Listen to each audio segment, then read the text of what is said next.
Citizen Mike Show.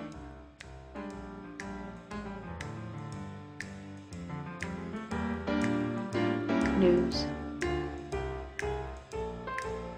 commentary,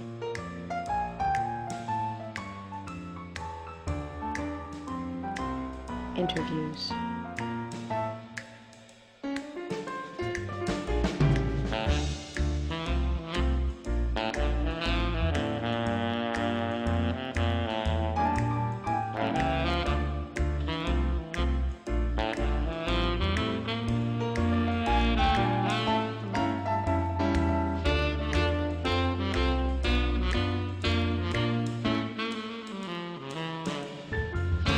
Citizen Mike Show starts now. Welcome to the Citizen Mike Show. Thanks for tuning in. We do appreciate it. My name is Mike Burdinsky. This is the episode for February 8, 2018.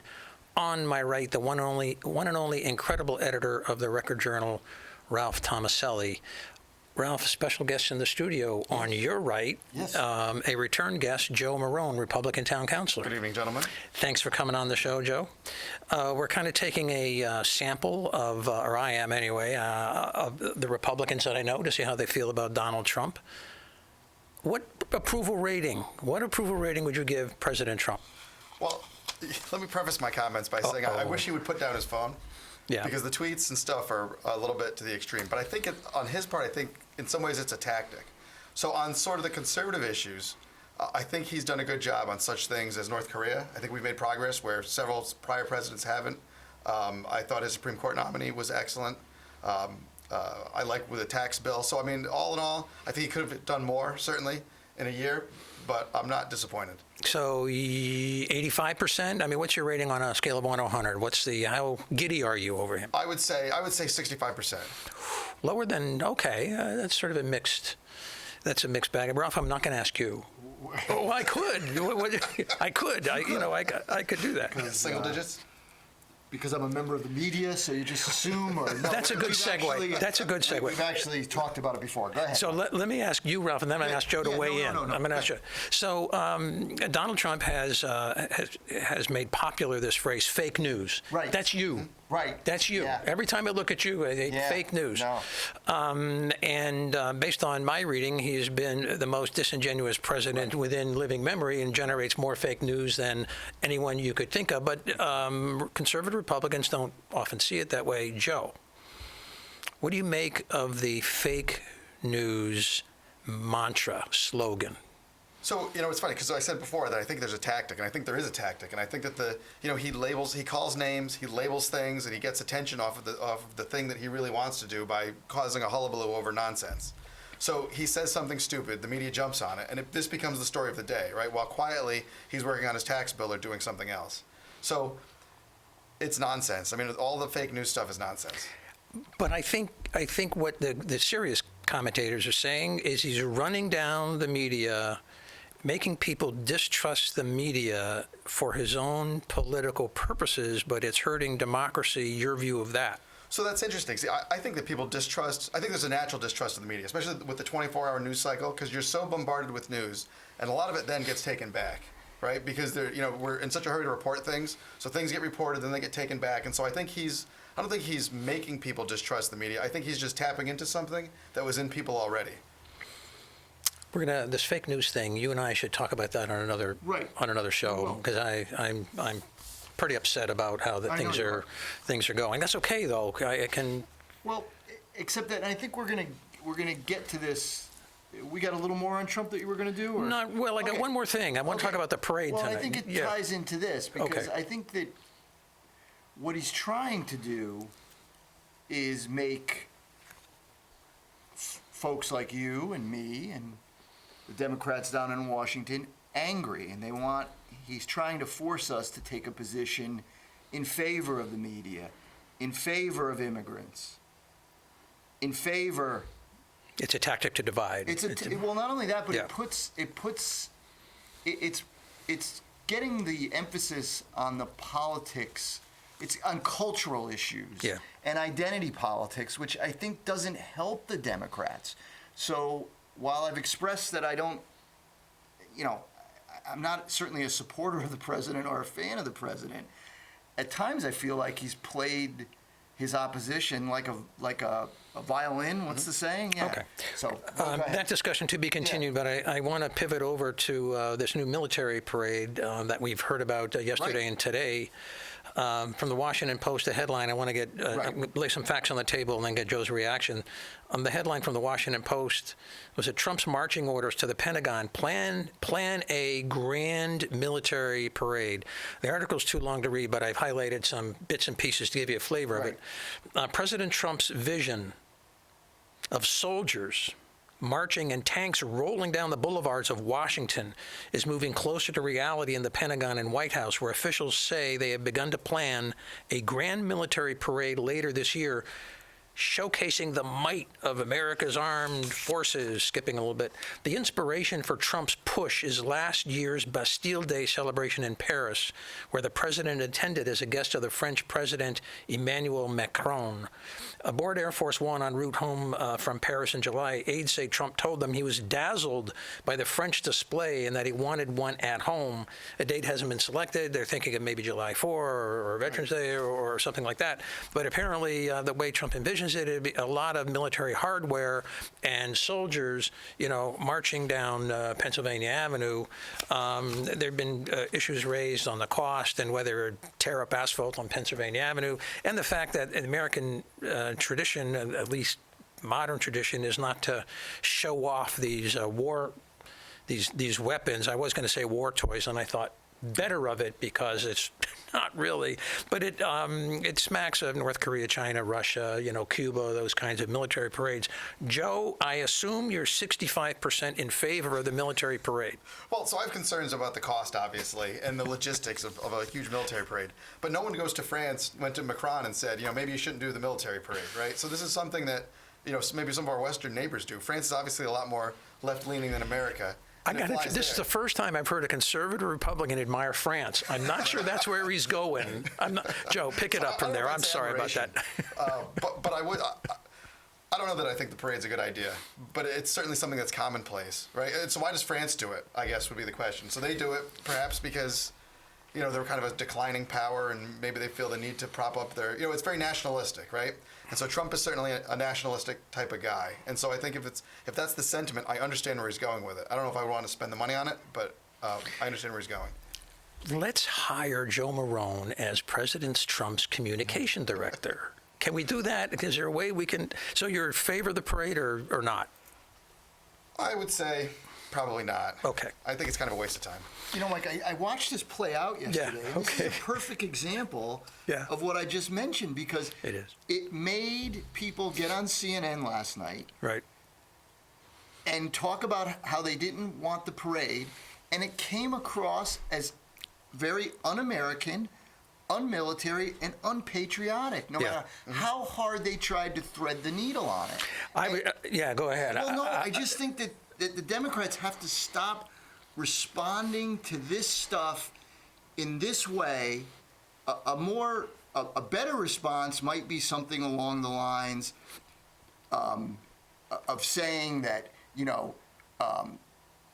we're okay with the president's idea, but for example, we wish he would spend more time working on the sanctions against Russia that he never has implemented. Even they've got to respond to this differently. I think they're all too serious. My response would be, if I was in Congress, if President Trump wants to play in that sandbox, let him have a silly parade. Fine, that's something along those lines. Go parade, President. Go sit at a cross-river hotel on the Grand. Fine. Let's back up to the 90s. Though. Remember Clinton during the Clinton years, the Republicans became the party of family values, and the Democrats threw that out as like a philanderers. A negative, right. Yeah. So then this makes the Democrat the party against family values, right? That's exactly. And then we got President Bush, who was very much a family values kind of social conservative kind of guy. Right. So maybe this is kind of the same tactic to brand exactly what you're saying, Rob. Brand the Democrats as the anti-military party.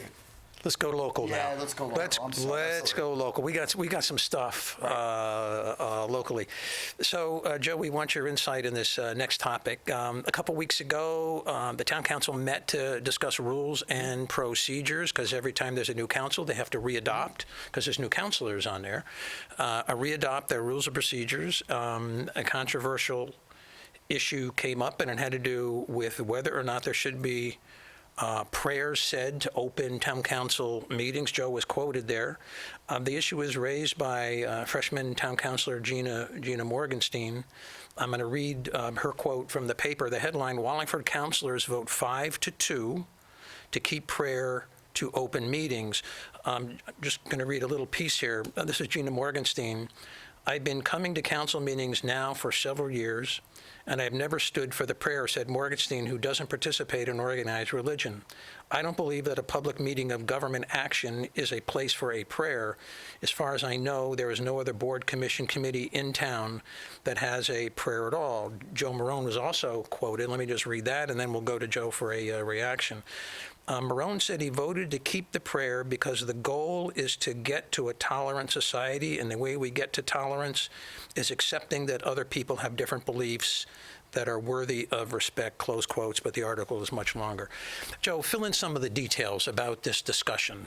Yeah, so Gina's concern was that some folks may not come to a council meeting due to the fact that there was a prayer at the beginning, or people might feel uncomfortable in a room where there was a prayer that they were unfamiliar with or didn't agree with. And so certainly, whatever, so the way the council does it is they invite a bunch of clergy from town, and whoever can come. One at a time. Right, one at a time, right, obviously, yeah. So they come one at a time and they deliver a prayer, around whatever their faith is. So her contention was that if you were non-religious or atheist, that you might find, that portion to be objectionable. And do prayers make a council meeting better? So I would say yes. I think prayer makes everything better. Walk us through that. So, but again, now you're going to get into my personal, fundamental religious beliefs, and that is that there's value to prayer, right? Anytime that you spend, conversing with the Creator or whatever faith you are, but whoever you pray to, anytime you spend in prayer is valuable time, because to me faith is something that needs to be practiced, and a prayer is a practice of the faith. So even if I'm listening to someone else practice their faith, maybe I learn a little bit about their faith or learn to understand what they value, and I think that there's value to that. Ralph, do you want to wade into these waters? I am okay with a prayer. Go ahead. I am also okay with a moment of silence. Mm-hmm. And I don't believe, I just haven't had a lot of people over my years as a journalist say to me that a prayer at a council meeting is somehow making them feel less likely to attend or participate. I'm not saying that right. people don't feel that way. I just have not. That has not been a sentiment that has been expressed to me. Yeah, all right. So you guys are forcing me to be the foil, yeah. in which I will be. Yeah. 'Cause that's sort of my role here. One issue is whether a prayer makes the quality of decisions better or not. But someone could say, well, that's kind of irrelevant, whether quality of decisions are better or not. But Joe, do you have an opinion on that?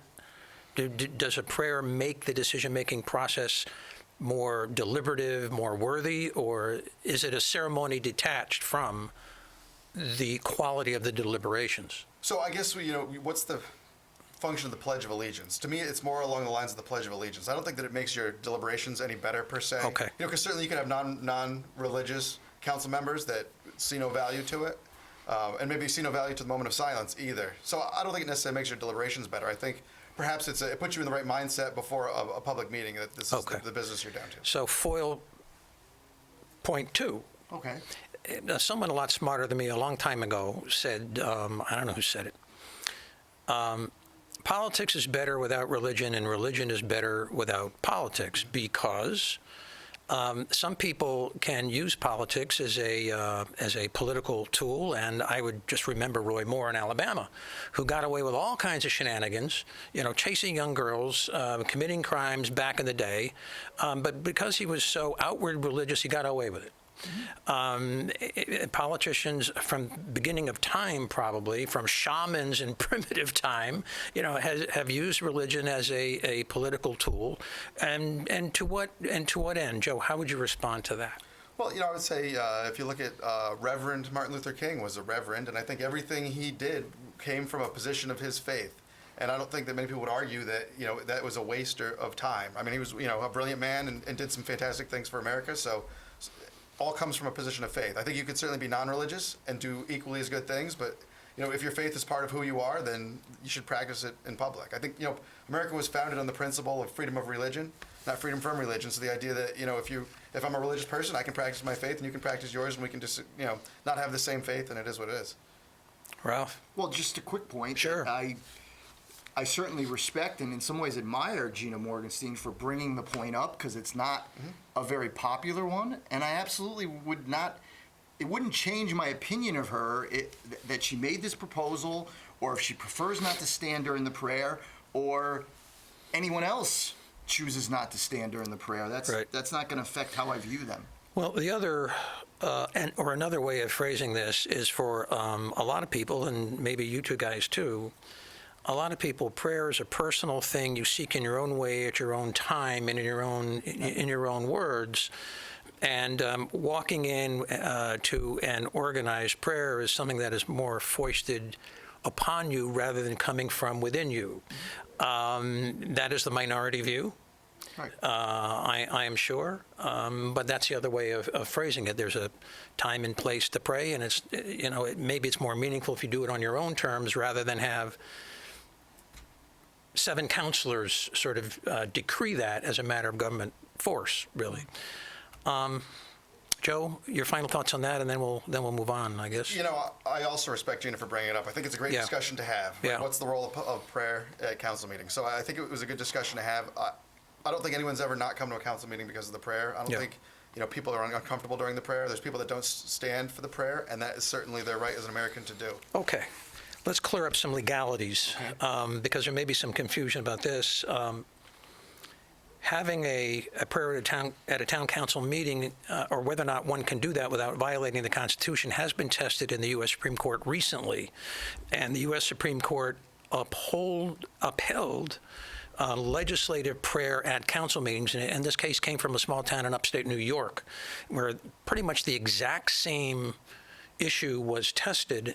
And this comes from a 2014 Washington Post article. It said a divided Supreme Court ruled Monday that legislative bodies such as city councils can begin their meetings with prayer even if it plainly favors a specific religion. The court ruled 5-4 that Christian prayers said before meetings at an upstate New York town council did not violate the constitutional prohibition against government establishment of religion. The justices cited history and tradition. All 9 justices endorsed the concept of legislative prayer, with the 4 dissenters agreeing that the public forum need not become a religion-free zone, in the words of Justice Elena Kagan. So I just wanted to get the law out there and where we stand on that. And so the question is it you absolutely have a right to do it. The question is it a wise thing to do? Let's change the subject. Okay. All right, should we do that? Sure. Absolutely. Boy, we got through that one when I didn't see any bricks coming our way from the crowd at the Citizen Mike studio. I'm not sure. Joe, the other thing that you debate during these discussions on rules, time and time again, and it's good discussion to have, is how much input, we call them euphemistically, members of the public should have on specific agenda items or on items that are discussed at the town council meetings. Where did you stand on that? So I'm generally for freer time for the public to speak at the meetings. I mean, part of the reason to have a public meeting is so that we can discuss as a council, but also to hear from the public. So if you cut the public out of those meetings, you limit their time too much. It could certainly hamper democracy. The other side of the coin is that there's virtually nobody that comes to meetings to talk. So it's not like this debate is essentially purely academic. I can't remember the last time that the chairman had to step in and have people sit down during a discussion of anything. Yeah. Ralph? Well, I think we discussed last time that the public gets 3 minutes. Well, that's what the rules say, but... Right. So they get at least 3 minutes. Yeah, oh yeah. Okay, and as you and I talked about... They get a lot more. Okay, they get a lot more than 3 minutes. And as you and I talked about, from this show, we know 3 minutes is a long time. Yeah. And I also think that sometimes tighter is better. In other words, I don't necessarily associate quality with length. And I Right. associate quality with clarity, and clarity is sometimes doing things quicker. And So, Joe, what did the town council decide So on the this? debate was really not over the 3 minutes, because I think that's sort of set in stone. I think the debate was really whether the public gets 30 minutes or 20 minutes to discuss a particular issue. Okay. So the 3 minutes rule is very loosely enforced. So, and that's not a critique, but that's the reality. So, members of the public generally can get up and talk essentially as long as they want to. That, I think, if you're going to enforce a rule, if you're concerned about the rules, then you enforce the 3-minute rule and you allow more people to come up to the mic. But again, there's not throngs of people waiting in line to come to the mic. I think if we had a situation where there was a hot topic and you had people lined up to speak, then you might be more inclined to enforce the 3-minute rule. And the rules can be waived in that situation if there's a real controversial, heavy, substantive discussion, Right. and 50 people show up. Someone on the council can make a motion to waive the rules and accommodate everybody. Looks like you're bursting for a well, comment. no, I just there. want to I'm make not the sure point. I'm reading your. Because again, not to, but on the Citizen Mike show, we Yeah. don't let people talk as long as they want. And that's okay. I think that's a good thing. I thought I let you talk as long as you want. I never cut you It's off. okay. It's just that All this right. notion that people should, even yours truly, and you and I, should try to make our point as succinctly as possible. Yeah, pace is important. Pace is important. Speaking of pace, That is. let's move. Anything substantive or of interest for our viewers from that meeting, and then we'll move on to the one last night. So after a lengthy discussion, nothing changed in regard Okay. to the time All right. or the rules. We only made some minor changes to the rules. I had suggested we added a discussion of our monthly financial report to the first meeting of every month. Is that going to happen? It's going to be on the agenda, and then it's in terms of what the administration chooses. They'll be there available to ask questions. If they choose to present anything, would be up to them. What are you looking for? So we get a monthly financial report. It's about between like 100 and 140 pages every month. It's computer generated. Computer generated. Yeah. It's essentially a listing of every account the town has, or every line item that the town has, and how it's doing financially. So as I look through it, I'm just looking for trends month to month, and I'm just looking for a little more clarity. I don't think there's a lot of value to me sitting down one-on-one with Jim Bowes to talk about it every month. I think it's something that the council needs to be more aware, of what we're spending money on, how the money flows, and so on and so forth. Ralph, your thoughts on that? Well, just a question.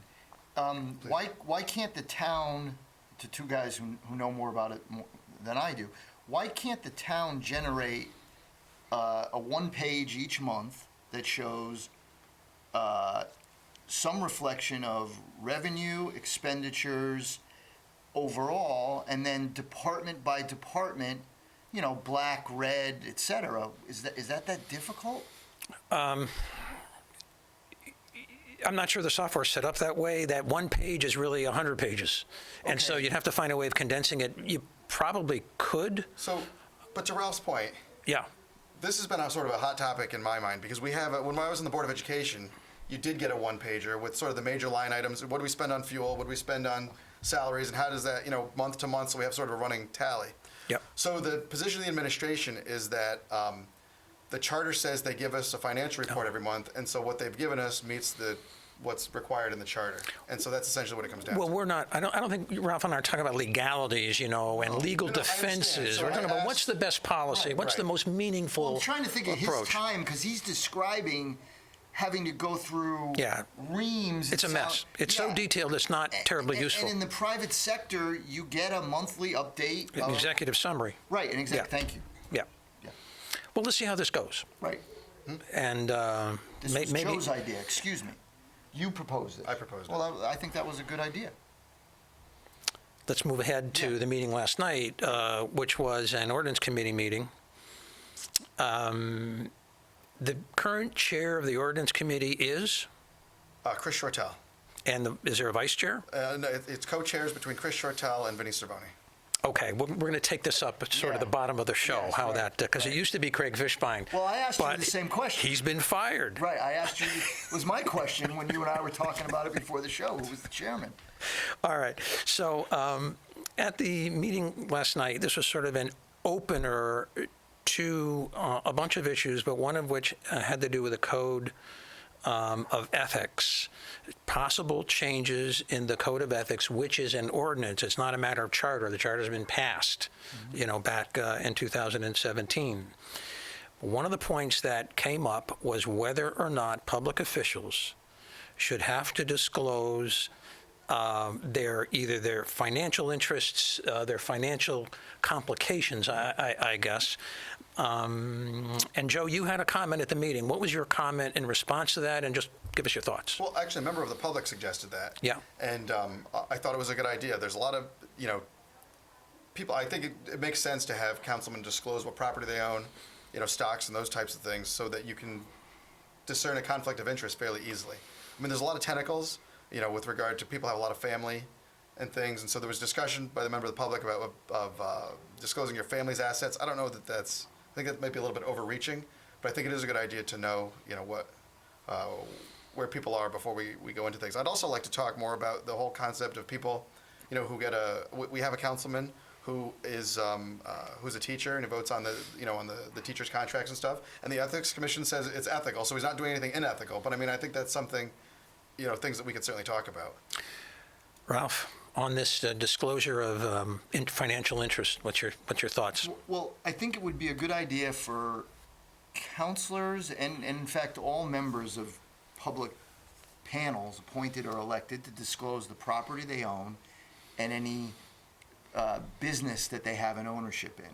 I think those are two things that the public should know and help in kind of determining potential conflicts of interest. A business that they have an ownership in, and what was the other? Property. And property. Now, did you mean real estate? Yeah, like any. Do you care about my art collection? No. So I just want to clarify, what we're talking about. And this was what they did I'm actually drawing on what they did in Southington. Okay. Walk me through that. And it made sense where basically, I think it's elected officials, all members of boards and commissions had to disclose property they own in town and businesses that they have ownership in for themselves and I believe their spouse. That was as far as it went. There were predictions that this was, some people predicted doom and gloom, and it went off very well. People did not drop off. People did not resign.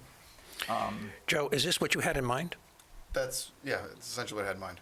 And where would this disclosure be filed, and how would this work? Who would monitor it? So logistically, I don't really have the answer. I'd be curious to know more about what they did in Southington. I assume it would be filed with the town clerk or something, and have a standard form that you would fill out and then file it with the town clerk and keep it with the other election documents. Yeah.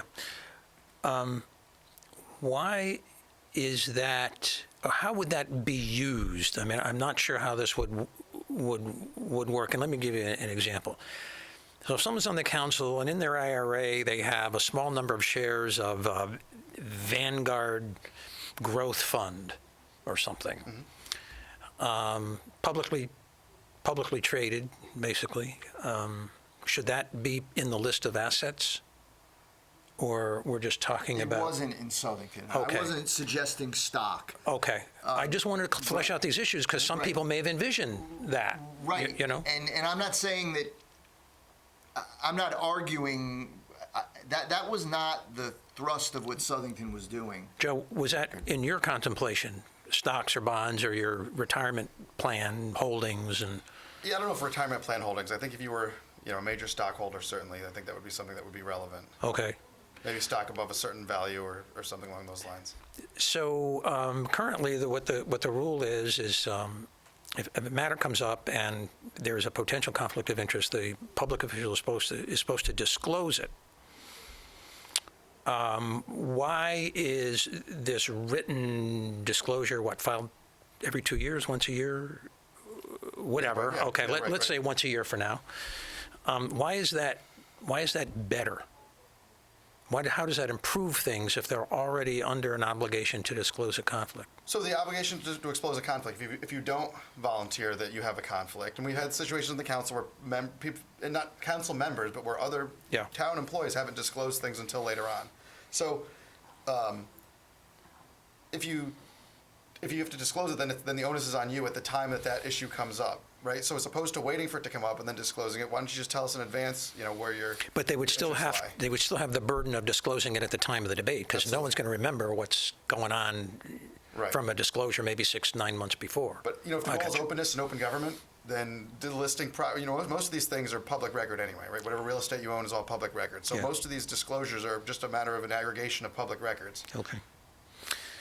You mentioned someone sitting on the town council, but also being employed by the town, by the school board. Town employed, right? What do you, Vinny Testa and I, when he was on the show, I don't know, a couple of years ago, I think, we had this discussion, and it was a rather edgy discussion because I was uncomfortable with that. I didn't think anyone else agreed with me, but what's going on with that? Well, no, he's a great guy, and the Ethics Commission has ruled that there's no issue with him voting on the teachers' contracts. I'm just not sure that I agree with the Ethics Commission, when you vote on the contract of your own employment. Well, you guys write the code of ethics. Understood. You guys write it, so it's not the ethic. I mean, I don't know, and you approve, I think, of the Ethics Commission members. We approve the members, but we don't approve the decisions, certainly. So that's Yeah. something I would like to take a look at now that Yeah. we're taking a look at the ethics language. Okay. Any other changes in the code of ethics that you have in mind, or has been, sort of raised that is plausible? Well, we spent a lot of time talking about the removal of public officials and what that would look like. And by public officials, I don't mean elected officials, I mean appointed officials, and what that would potentially look like. So back up a little bit. Sure. Removal for cause, you mean? Right. Okay, just walk us through a little bit, and then I want to get Ralph's view of that. So currently, I don't believe there's much language with regard to removal for cause. And so the language that was proposed would be that if you were appointed by the mayor, then the mayor would have the ability to remove you. Appointed by the council could remove you, and so forth. And what would cause look like? Well, I'm not clear on what the cause, I don't think we've ironed out exactly what the cause is yet. Yeah, okay. So Ralph? one of the things that was, I'm sorry, one of the things that was discussed was absenteeism. It would be one of the major causes. Councilman Fishbein brought up a situation where he said someone hadn't attended a meeting in 2 years on a board. I'm not sure about whom he was speaking, but that would certainly, to me, be a reason, would be cause to remove someone from a position. What do you think? I think that having some rule regarding absenteeism is probably a good idea, Yeah. because what it does then is and I think this came up with the PUC, there aren't situations where it's not that people aren't sympathetic why people might miss meetings. It might be because of a health reason. But see, that's not the issue. The issue is that you're appointed, and there has to be some attendance requirement. And if you don't meet that attendance requirement, whether it's a health reason or some other reason, there should be some mechanism that avoids us judging it on whether somebody's a good guy or a good gal or whatever they are. That's not the point. Well, absenteeism is certainly one objective test. Right. The way no town should have this problem, in my view, if everyone is doing their jobs. And I'm not arguing against an amendment to the Code of Ethics. I'm not arguing against that at all. But if there's a board of commission or a commission and someone is persistently absent, the chairman of that board or commission ought to approach the person who is not attending meetings and have a little heart-to-heart and find out what's going on. And if there isn't a substantial assurance that attendance will pick up, the chairman of that board or commission should ask the member who's not attending for their resignation. And if it's not tendered, then maybe it's escalated somewhere to the mayor if it's a mayoral appointee, or the council, or someplace. But I think if a member of a commission is not attending meetings and that chairman raises it with them on a private, in a private conversation, I think that person will probably get off if asked.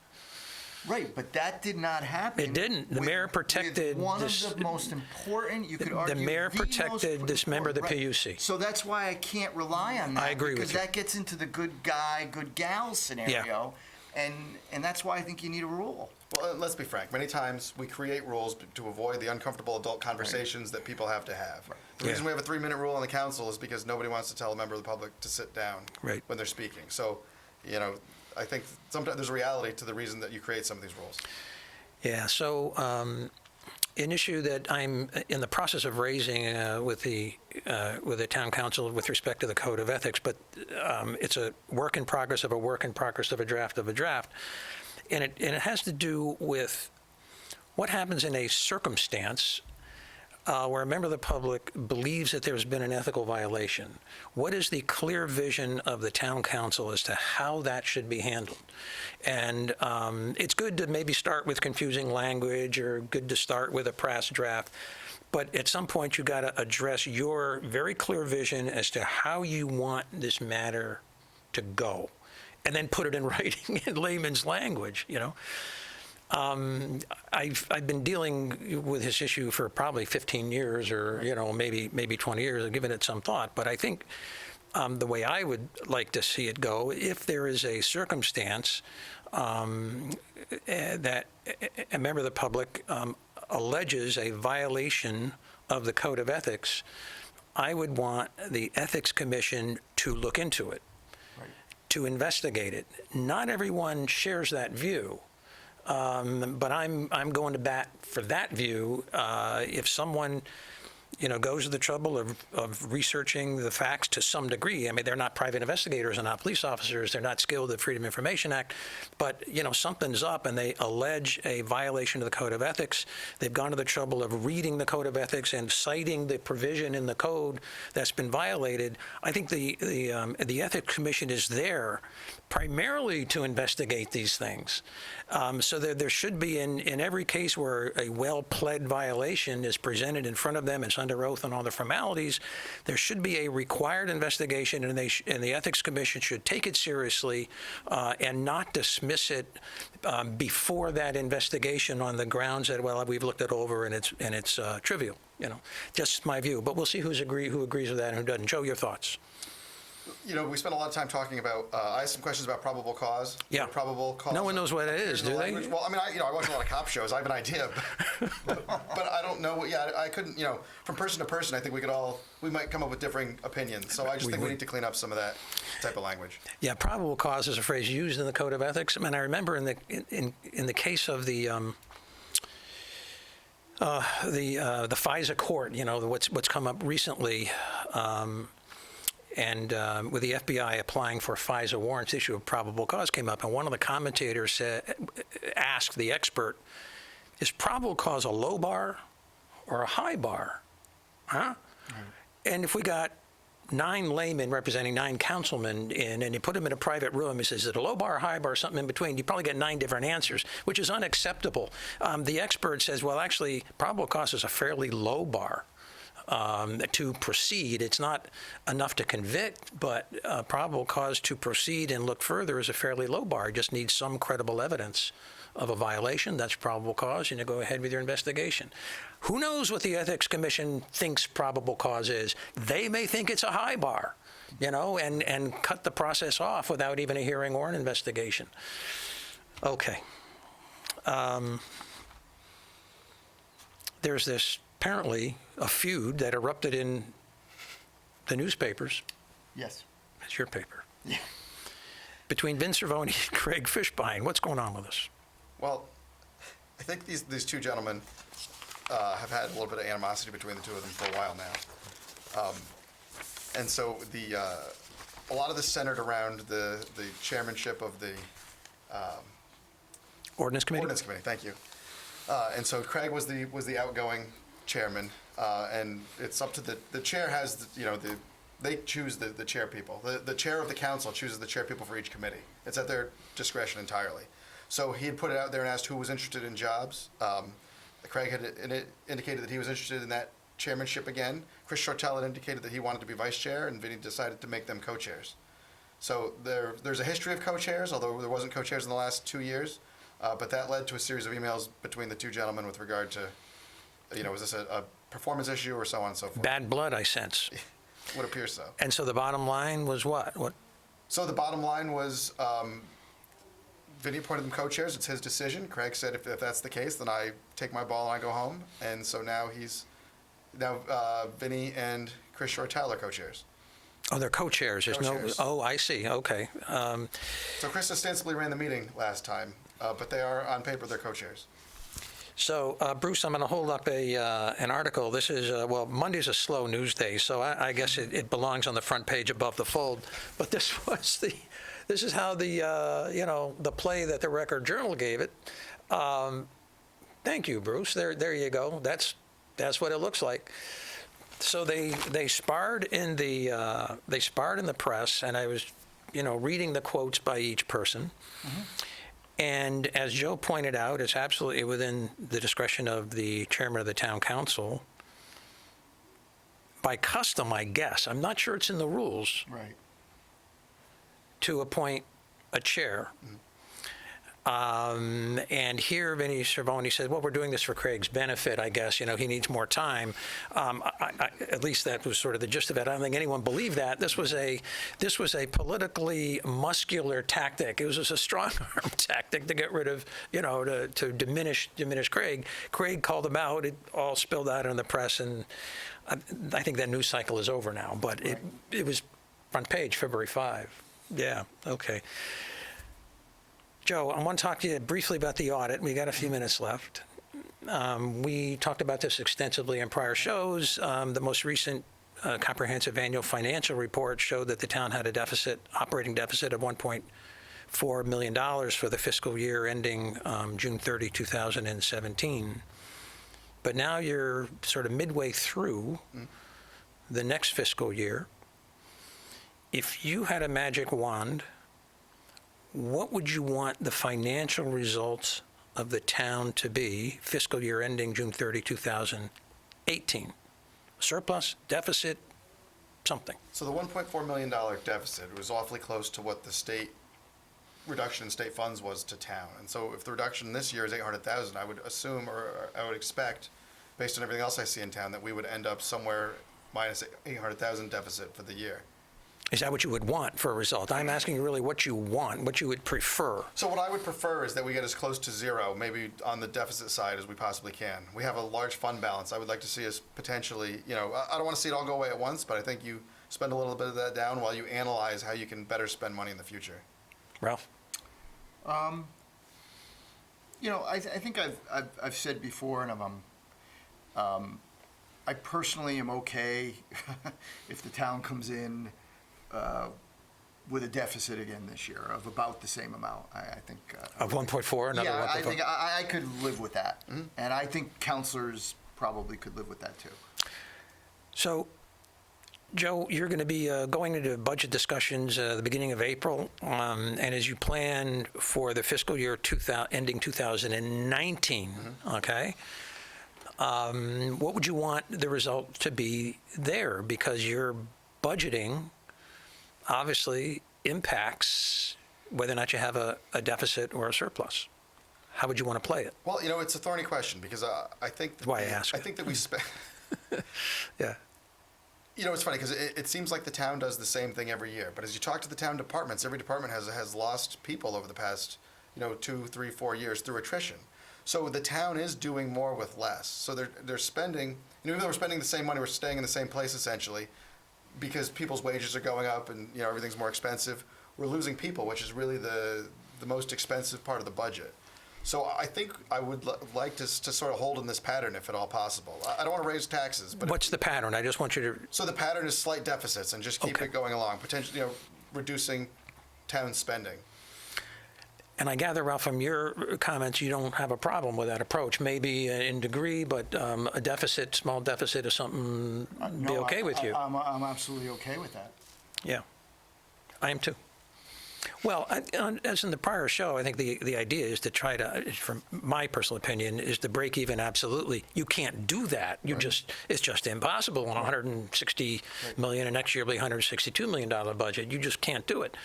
But if you come up with a little surplus, a little deficit, within a range, it's not too bad. So we're, I think, pretty much on the same page. Joe, you got the final word on anything you want to add to our discussion. It could even be Trump. I don't care. I just want Chairman Cervoni and Chairman Emeritus Fishbein to kiss and make up, and let this be done with. Ralph? That kind of opens the door for me to have one because I was a little bit silent on that, and I wanted No, it's okay. No, that was me, absolutely. Pace matters, I think. No, I said. no, it does matter. Go ahead. And so I'll try to keep the pace. But No. what I wanted to say is and I like the fact that you held up that article because I happen to write the headline on that one and decide on its positioning. So, and I am often the one who decides what gets stripped across the top of the page. You took my breath away with that. Right. So I think there were a couple thoughts that went into why this is an important story because it in some ways, I guess you could make an argument that it might add up to a nothing burger in terms of how the council operates. But there were a few things that at least went through my mind at the time, and I'll just share them with you. One, Craig Fishbein has over the years seemed to take an interest in ordinances and specifics, and he's good at details, and he's an attorney by trade. So I don't think he was the wrong person, certainly, to have as chairman of that commission. In fact, I think there were a lot of reasons that he was the right person. The other thing is that this feud between Vince Marrone and Craig Fishbein has been going on for some time. It's not the first time they've sparred. And I think last but not least, and the story doesn't get into it, but I guess I exercise some editorial judgment here, is that these are two prominent players in the Republican Party in Wallingford. And in fact, the Republican Party in Wallingford has been the dominant party. And so what is the future of the Republican Party with this ongoing feud? And what is it all gonna, and I just want to, right, I'm gonna wind it up. And especially, what does this mean someday when the mayor is not the number one person in the party, and perhaps these two, you could argue, are 2 and 3 right now, and are going to be. Go ahead. Well, good. We're going to take a few minutes and ask our expert. Yeah, right, Joe. Right. So I sorry, the pace wasn't good there. No, the pace was excellent. Okay. I was just pointing to Joe because he's going to give us the final answer on it. So when I say one thing to make up, I mean it's with a giggle and a smile. But I mean you're onto something, Ralph, because this is the kind of thing that will divide the party someday. And we've had issues in Wallingford Republicans before where we've had differing camps in the party, and it leads to Democrats getting elected and things that other things happening. So I think that you have to find a way to work together. If you want the team to win, you have to find a way to work together. Let's make that the final word. Joe Marrone, thanks for coming on the Citizen Mike Show again. Thank you very much for having me. We do appreciate it. Fun as always. And thank you, our viewers, for tuning into the Citizen Mike Show. We are here Wednesdays. But you got to watch when the show is fresh, WPAA at 9 on Thursday or Friday or the following Monday, Tuesday, or Wednesday. And your other option is going to YouTube, and you just sort of search the Citizen Mike Wallingford channel, and the Citizen Mike Show is up on YouTube. But thanks for tuning in, and remember, hey, if it's 9 at night, it's Citizen Mike. Good night, everybody.